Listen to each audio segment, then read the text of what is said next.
যাক, এবার এনসিপি মানে জাতীয় নাগরিক পার্টি, আমি যাকে বলি লুটপাট পার্টি, ভালো একটা সিদ্ধান্ত নিছে তাদের দলের জন্য, তাদের কর্মীদের জন্য। কি সিদ্ধান্ত? তারা সিদ্ধান্ত নিছে গণচাঁদার ব্যবস্থা করছে। বাংলাদেশের সমস্ত মানুষকে আহ্বান জানাইছে এই নাগরিক পার্টির জন্য চাঁদা দেওয়ার জন্য, যে যত পারেন গণচাঁদার আয়োজন করছে এবং আহ্বান জানাইছে সবাইকে। বাংলাদেশে 18 কোটি মানুষ, যদি প্রত্যেকে 10 টাকা করে দেয় তারপরে 180 কোটি টাকা হবে। আর যদি 100 করে দেয় বা 150 করে দেয় তাহলে কত টাকা হবে আপনি ভাবতে পারেন। কিন্তু প্রশ্ন হলো ভাই, যে এনসিবির নেতারা, সমন্বয়করা বন্যা কবলিত অসহায় মানুষের জন্য সাধারণ মানুষের কাছ থেকে চাঁদা তুলছিল 12 কোটি টাকা, সেই 12 কোটি টাকা লুপ এই এনসিবির নেতারা সামালতে পারে নাই। খেয়ে ফেলছে।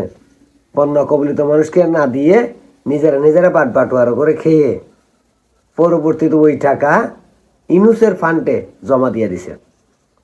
সাধারণ মানুষকে, অসহায় বন্যা কবলিত অসহায় মানুষদের দেয় নাই। আবার এই এনসিবির নেতাদের পিইউ কে 400 কোটি টাকার মালিক হয়ে গেছে, কে 300 কোটি টাকার মালিক, কে 150 কোটি টাকার মালিক। এদের 4 নেতার 4 পিইউ 1000 কোটি টাকার উপরে মাইরা দিছে, এগুলো প্রমাণিত। সেই এনসিপি যখন গণচাঁদার টাকা পাবে, ওই টাকা যে দেশের জন্য খরচা করবে, ওই গ্যারান্টিটা কে দিবে? কারণ এরা 10 মাসে যে ছেলেটা টিউশনি করে সংসার চালাইতো, যার টিনের ঘর ছিল, সেই ছেলেটা এখন আঙ্গুল ফুলা কলা গাছ, পাজারো গাড়িতে চলে, আইফোন চালায়, বিশাল রাজকীয় জীবন যাপন করতেছে। তারা এই চাঁদার টাকা যদি পায়, তারা কি সত্যি দেশের জন্য কাজ করবে, দেশের মানুষের জন্য ব্যয় করবে? আপনার কি মনে হয়?